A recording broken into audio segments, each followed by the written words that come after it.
하나님 사랑, 이웃 사랑. 한 주 동안도 잘 지내셨습니까? 이번 주는 부활절 주일입니다. 우리가 함께 모여서 예배 드리지 못하고 또 우리 성찬식도 같이 나누지 못하지만 우리 부활 말씀을 묵상하면서 우리 심령에 하나님께서 주시는 부활의 은혜가 충만히 임하기를 원합니다. 오늘 말씀은 데살로니가 전서 4장 10절에서 5장 11절까지입니다. 요절은 4장 14절입니다. 함께 한 목소리로 읽겠습니다. 시작. 우리는 주님께서 죽으셨다가 다시 살아나신 것을 믿고 있습니다. 그러므로 하나님께서는 예수님을 믿다가 죽은 자들도 예수님과 함께 분명히 살리실 것입니다. 우리는 주님께서 죽으셨다가 다시 살아나신 것을 믿고 있습니다. 라는 제목으로 함께 말씀을 나누겠습니다. 기도하겠습니다. 하나님 아버지, 이 시간 부활의 말씀 함께 나눌 때 주의 성령께서 임재하시고 우리에게 말씀을 깨닫게 하시고 또 말씀을 통해 우리의 소망을 새롭게 하여 주시기를 간절히 원하고 기도합니다. 귀한 말씀 섬기게 된 부족한 죄를 긍휼히 여겨주시고 하나님 말씀을 잘 드러낼 수 있게 하여 주십시오. 감사드리며 우리 주 예수님의 이름으로 기도합니다. 아멘. 죽음은 모든 것을 빼앗아 갑니다. 그런 죽음이 지금 전 세계에서 일상처럼 되고 있습니다. 어제까지 전 세계 코로나19 사망자가 10만 명이 넘었습니다. 미국에서만 18,600명이 사망했습니다. 엊그제 공개된 한 사진은 충격 그 자체였습니다. 뉴욕 인근의 외딴 섬에 희생자들을 집단으로 매장하는 장면이었습니다. 선진국 미국에서, 그것도 뉴욕에서 그런 일이 벌어질 줄은 상상도 할 수 없었습니다. 뉴욕 한인사회는 주초에 전해진 한 소식으로 비탄에 빠졌습니다. 영향력 있던 한 한인 시의원이 코로나19에 희생됐다는 소식이었습니다. 오마이뉴스의 미국 통신원은 코로나19로 허무하게 떠난 지인, 미국이 정말 원망스럽다는 제목의 기사에서 비통한 마음을 이렇게 전했습니다. 나의 지인은 지역사회에 헌신하다 눈을 감은 이를 위해서 경찰 군악대를 불러 연주하게 했다. 차량 통제를 하며 지역 주민들이 죽은 이를 추모할 수 있도록 배려를 아끼지 않았다. 그런데 코로나19로 숨진 자신의 장례식은 아무도 초대하지 못한다. 그와 40년 가까이 살았던 아내도, 그가 너무나 사랑했던 손주조차 그의 죽음이 너무나도 안타깝다. 그가 앞으로 했을 무수히 많은 일들이 한 줌의 재가 되어 사라진 것도, 아이들과 누릴 행복한 시간과 평생 해로한 아내와 늙어갈 소소한 나날들 모두가 말이다. 그래서 생각해본다. 만약 그가 한국에서 이 전염병을 겪었다면 저렇게 억울하게 눈을 감았을까? 주변 사람 모두 안전하게 마스크를 착용하고 더 빨리 진단하고 결과를 받아서 음압 병실을 비롯해 좀 더 높은 차원의 서비스를 받았으면 말이다. 그는 살 기회가 여러 번 있지 않았을까? 그럼 그의 극복기는 또 다른 희망의 이야기가 되었을 것이다. 감사하게도 우리는 한국에서 전염병을 겪고 있습니다. 얼마나 다행스럽고 또 감사한 일인지요. 그럼에도 불구하고 전 세계에서 일상처럼 벌어지는 희생을 바라보며 마음이 편치 못합니다. 그들과 가족을 위해 기도할 뿐입니다. 미국의 유명한 한 목사님은 지금 우리가 비통해 할 때다라고 그렇게 설교하는 걸 들었습니다. 이번 코로나19 사태를 경험하면서 많은 생각을 하게 됩니다. 빌 게이츠의 말처럼 과거에는 핵무기가 인류의 가장 큰 위협이었지만 이제는 전염병이 그보다 더 큰 위협이라는 생각이 듭니다. 눈에 보이지도 않는 바이러스 앞에서 속절없이 쓰러져가는 인류를 보면서 겸손함에 대해서 많이 생각하게 됩니다. 그 중에 가장 많이 드는 생각이 죽음에 대한 생각입니다. 건강하던 사람이 불과 며칠 만에 전염병에 걸려 한 줌의 채로 사라져 버립니다. 자신과 관련된 많은 사람들에게 감당하기 어려운 슬픔과 허무함을 남기면서 말이죠. 나도 언제든 그렇게 될 수 있다는 생각이 듭니다. 그런 나에게 진정한 소망은 무엇인지 생각하게 됩니다. 죽음이 먼 남의 일이 아니라 언제든 닥칠 수 있는 나의 일임을 다시금 생각하게 됩니다. 죽음을 어떻게 대해야 하는지, 죽음을 앞두고 어떻게 살아야 하는지 많이 생각하게 됩니다. 아주 먼 옛날 주후 1세기경 마케도니아 지방의 데살로니가 교회의 성도들 또한 죽음에 대해서 많은 생각을 하고 있었습니다. 데살로니가 교회는 사도 바울이 2차 전도여행 중에 데살로니가를 방문함으로써 세워졌습니다. 당시 성도들의 죽음에 대한 생각, 그리고 그들에 대한 오늘 본문의 가르침을 이해하기 위해서 데살로니가 교회가 세워진 배경 설명이 약간 필요합니다. 그 이야기를 잠깐 하고 넘어가겠습니다. 사도행전 16장에서 17장에는 사도 바울이 마게도니아 지방으로 전도여행의 방향을 틀게 된 이야기가 나옵니다. 2차 전도여행 중에 사도 바울은 소아시아에서 복음을 전하고자 애를 썼는데 번번이 길이 막혔습니다. 그러던 중 그는 한밤중에 어떤 마케도니아 사람이 자기 앞에 서서 마케도니아로 건너와서 우리를 도와주십시오 라고 애원하는 환상을 봅니다. 바울은 이 환상을 본 뒤에 하나님께서 자신들을 부르셔서 마케도니아 사람들에게 복음을 전하게 하셨다고 확신했습니다.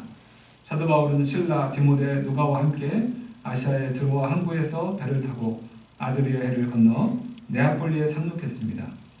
그곳에서 에그나티아 길을 따라 로마의 식민도시였던 빌립보까지 약 15km가량을 여행했습니다.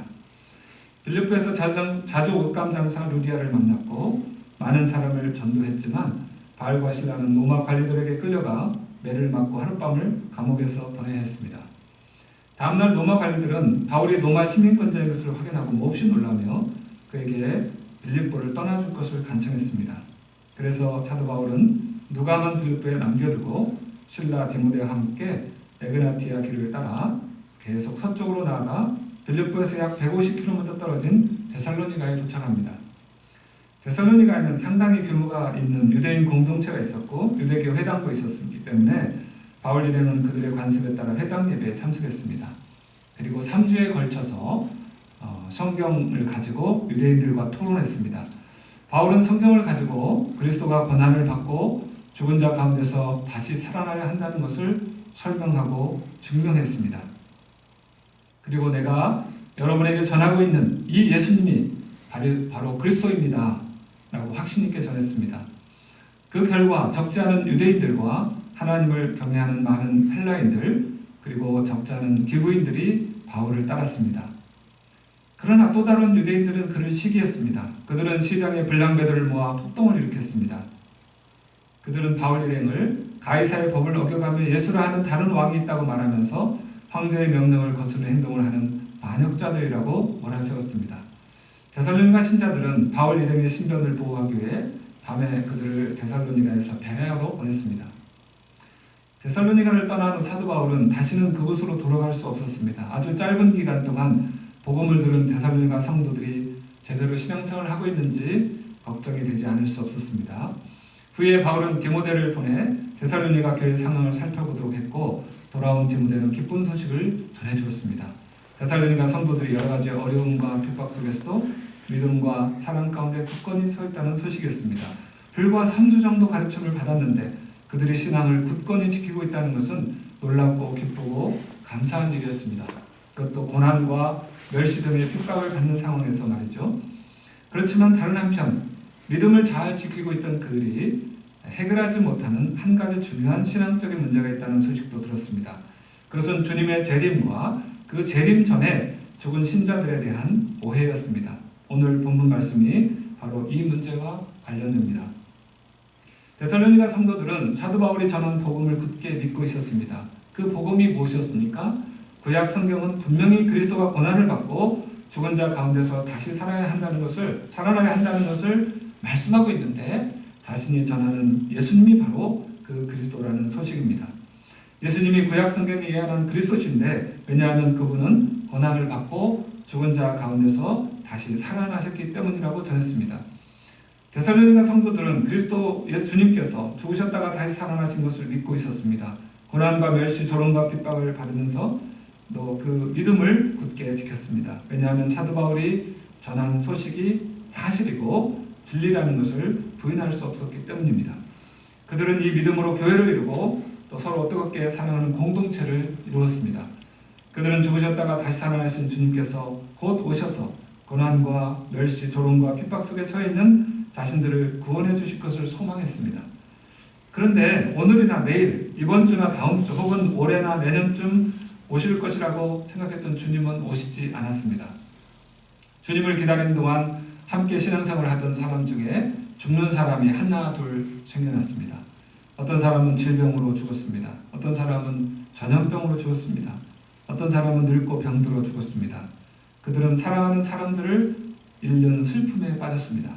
그런데 그들을 더욱 슬프게 한 것은 주님이 곧 오실 텐데 주님이 오시기 전에 죽은 사람들은 어떻게 되는지 알 수 없다는 사실이었습니다. 그들이 혹시 주님께 벌을 받아서 일찍 죽은 것은 아닌지, 다시 오실 주님을 살아서 맞지 못하는 사람들에게 혹시 어떤 불이익이 주어지지 않을지, 이런 생각들이 그들을 더욱 슬프게 했습니다. 그들은 신자의 죽음과 부활, 주님의 재림에 대한 충분한 지식을 같이 갖고 있지 못했습니다. 사도 바울이 데살로니가 성도들에게 죽음과 부활, 재림에 대한 가르침을 주기에 충분한 시간을 데살로니가에서 가질 수 없었기 때문입니다. 그들은 이런 것들에 대해서 나름대로 생각했고 그 생각은 그들을 큰 슬픔으로 이끌어갔습니다. 목자에게 충분히 배우지 못한 어린 양들은 죽은 자들에 대해서 나름대로 생각하며 아무 소망 없는 자들처럼 슬퍼하고 있었습니다. 사도 바울은 이들에게 어떤 확신과 위로의 말씀을 주고 있습니까? 형제 여러분, 나는 여러분이 죽은 자들에 관해서 아무것도 모르는 것을 원하지 않습니다. 그것은 여러분이 아무 소망 없는 사람들처럼 슬퍼하게 되는 것을 바라지 않기 때문입니다. 우리는 주님께서 죽으셨다가 다시 살아나신 것을 믿고 있습니다. 그러므로 하나님께서는 예수님을 믿다가 죽은 자들도 예수님과 함께 분명히 살리실 것입니다. 그들의 걱정과는 달리 예수님을 살리신 하나님은 예수님을 믿다가 죽은 자들도 예수님과 함께 살리실 것이 분명합니다. 주님을 믿다가 죽은 사람들이 오히려 주님께서 오시는 날 주님을 먼저 만나게 됩니다. 주님께서 다시 오실 때 주님은 천사장의 소리와 하나님의 나팔 소리가 울리는 가운데 큰 소리로 호령하실 것입니다.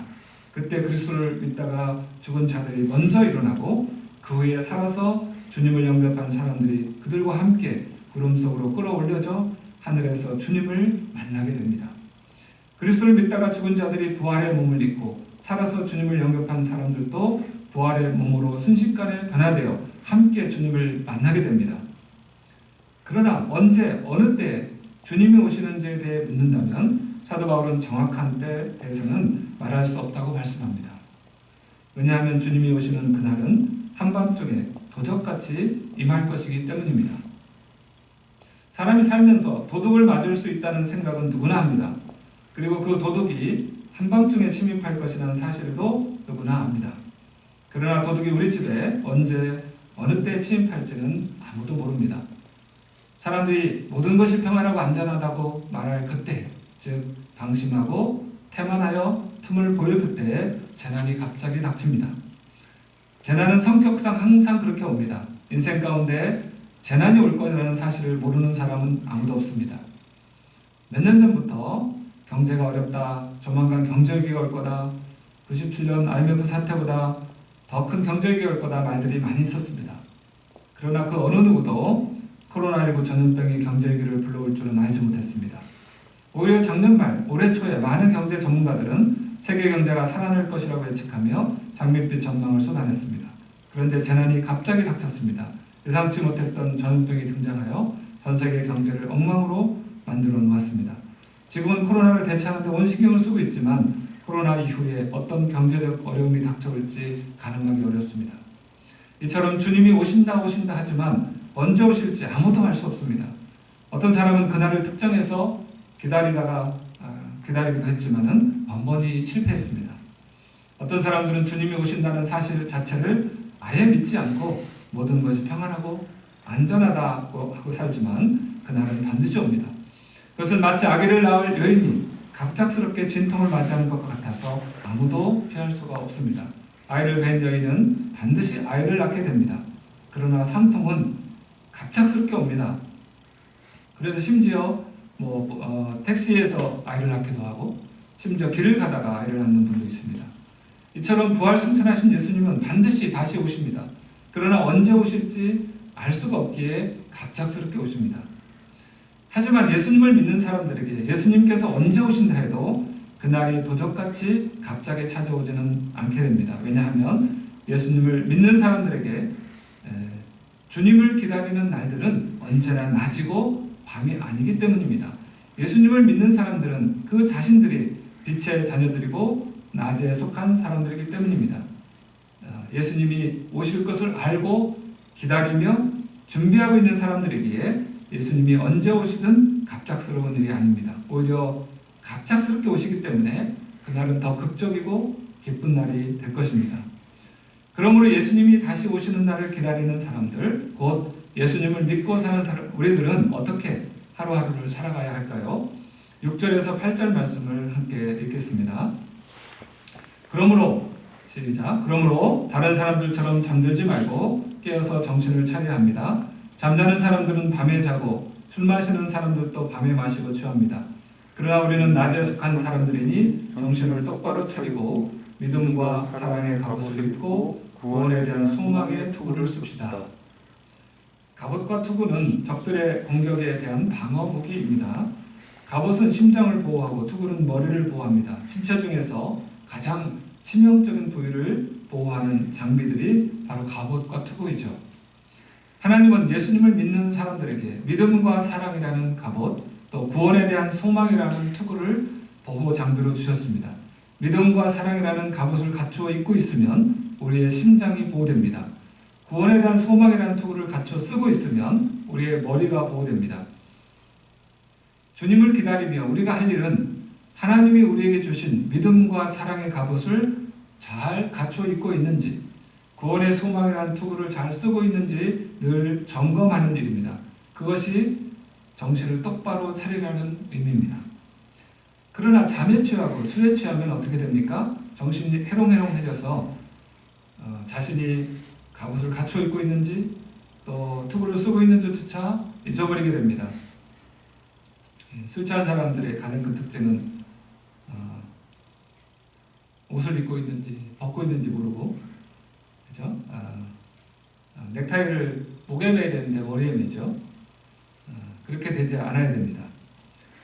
이 시간 우리 한번 서로 점검을 해봅시다. 나의 가슴에 믿음과 사랑이 잘 갖춰져 있는지, 나의 머리에 구원에 대한 확신 그리고 소망이 잘 장착되어 있는지 확인해 봅시다. 하나님께서는 우리를 벌하기 위해 택하지 않으셨습니다. 우리가 주 예수 그리스도를 통해 구원을 얻도록 하기 위해 부르셨습니다. 그러므로 예수님을 믿는 우리들은 하나님께 벌받을 것을 두려워하지 말고 예수님을 통해 구원 얻을 소망을 확고히 가져야 합니다. 그리스도께서 우리를 위해 죽으시고 부활하신 것이 확실하기에 하나님께서는 우리가 살든지 죽든지 상관없이 우리가 예수님과 함께 살도록 해주실 것입니다. 이 소망이 사랑하는 사람을 먼저 보낸 우리들에게 전염병으로 목숨을 위협받는 이 시대, 또 언젠가는 죽음을 맞이하기를 한 자신에게 유일한 위로입니다. 하이델베르크 유리문답 제1문과 답은 이렇게 되어 있습니다. 제1문, 살거나 죽거나 당신의 단 하나의 위로는 무엇입니까? 답, 몸과 영혼이 살거나 죽거나 내 자신에게 속한 것이 아니라 나의 믿으신 구주 예수 그리스도께 속한다는 것입니다. 그는 자신의 피로 나의 모든 죄의 값을 다 갚아주셨고 악마의 집에서 나를 완전히 해방시켜 주셨습니다. 그는 나를 잘 지켜주시기 때문에 하늘에 계시는 하나님의 뜻이 없이는 머리털 하나라도 나의 머리에서 떨어지지 않을 것입니다. 정말 모든 것이 나의 구원을 위한 그의 목적에 부합되면은 틀림이 없습니다. 그러므로 그의 성령에 의해서 그는 영생을 나에게 보장해 주시고 나로 하여금 이제부터는 뜻을 다하여 그를 위해 살도록 준비해 주십니다. 이번 주에 저는 우리는 왜 죽음을 두려워할 필요 없는가 라는 책을 읽고 있습니다. 서울대 의대 교수인 정현채 교수가 쓴 책입니다. 이분은 의사로서 교수로서 생활하다가 덜컥 암에 걸리게 되었습니다. 그때부터 죽음에 대해서 생각하게 되었고 죽음에 대한 연구를 본격적으로 하기 시작했습니다. 종교와 상관없이 학문적으로, 의학적으로, 과학적으로 수많은 임사 체험자의 증언과 여러 가지 의학 논문들을 읽으면서 죽음에 대한 탐구를 했는데 이분의 결론은 사람에게는 영혼이 존재한다는 것과 죽음으로 우리의 존재가 완전히 소멸되는 것이 아니라 환생의 방식으로 영원히 산다는 것이었습니다. 그러므로 죽음을 두려워할 필요가 없고 그 자신도 죽음에 대해 두려워하지 않게 되었다고 했습니다. 현재는 죽음을 앞에 둔 사람들에게 죽음학 강연을 하며 그들을 죽음을 두려움 없이 맞도록 하는 일을 돕고 있습니다. 이분의 결론은 성경의 가르침을 받는 우리들에게는 결론 자체는 수용되기 어려워 보입니다. 그러나 인간의 이성과 그에 따른 논리로 최대한 죽음의 문제에 접근하려 했고 그로 인한 결론만으로도 죽음을 앞둔 사람들에게 사람들을 위로할 수 있다는 점은 주목해 볼 만합니다.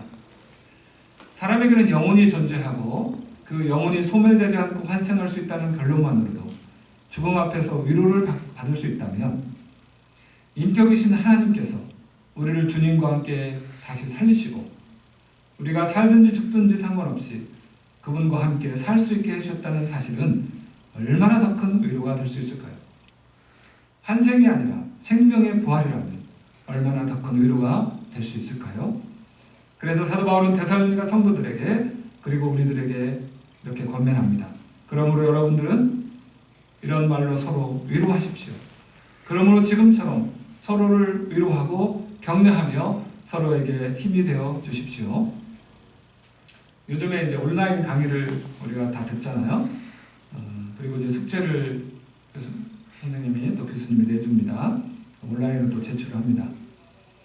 우리는 이제 영상 메시지를 듣습니다. 그래서 제가 숙제를 이번 주에는 내겠습니다. 이번 주 숙제는 이것입니다. 실제로 사도 바울이 우리 데살로니가 말씀에서 권면한 대로 서로 위로하고 격려하는 말을 하는 것입니다. 말로 그렇게 하는 것입니다. 어떤 말로 해야 될까요? 이런 말로 하라고 그랬습니다. 이런 말로. 이런 말이 어떤 말이죠? 자, 우리는 예수님께서 죽으셨다가 다시 살아나신 것을 믿고 있습니다. 하나님께서 우리도 주님과 함께 다시 살리실 것입니다. 우리가 살든지 죽든지 주님과 함께 살 것입니다. 같이 예배 드리는 분들이 있으면 서로에게 이렇게 말씀하시고, 근데 꼭 이 문장 그대로 할 필요는 없고요. 이제 대화하는 거죠. 우리 서로 말을 하는 거예요. 우리가 뭘 믿냐? 우리 믿는 게 뭐냐? 우리는 주님이 죽으셨다가 다시 살아나는 것을 우리가 믿잖아. 그리고 주님을 살리신 하나님께서 또 우리를 다시 살리신 것을 믿어. 우리가 살든지 죽든지 우리는 주님과 함께 살 거야. 그래서 그런 말로 서로 위로하라는 거죠. 어떻게 표현을 하든 간에. 또 혹시 홀로 예배를 들으시는 분들은 목사님에게 전화를 하든지 또는 화상을 통해서 위로의 말을 꼭 하시기 바랍니다. 숙제입니다. 온라인 강의에서 숙제 제출 안 하면 어떻게 되죠? 출석도 안 되고 낙제죠.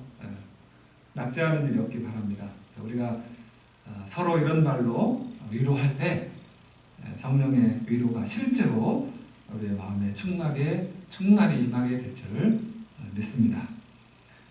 기도하겠습니다. 은혜로우신 하나님 아버지, 정말 우리에게 예수님께서 우리를 위해 죽으시고 다시 살아나신 부활의 복음을 전해주셔서 참으로 감사합니다. 우리의 진정한 소망이 무엇입니까? 우리가 살든지 죽든지 하나님께서 우리를 다시 살리셔서 주님과 함께 살게 하신다는 것입니다. 우리가 이 말로 서로 위로하게 하시고 위로받게 하여 주옵소서. 하나님, 이 세상에 죽음의 기운이 넘치는 이 시대 가운데서 정말 이 진정한 이 소망을 우리가 새롭게 확신하고 붙들게 하여 주십시오. 이 구원의 소망에 대한 투구를 우리가 잘 갖춰 쓰는 그런 시간 되게 하여 주십시오. 우리가 이 말로 서로를 위로하며 성령이 주시는 큰 위로를 경험하게 하여 주십시오. 한 주 동안도 우리가 이 부활의 소망 가운데 살게 하여 주십시오.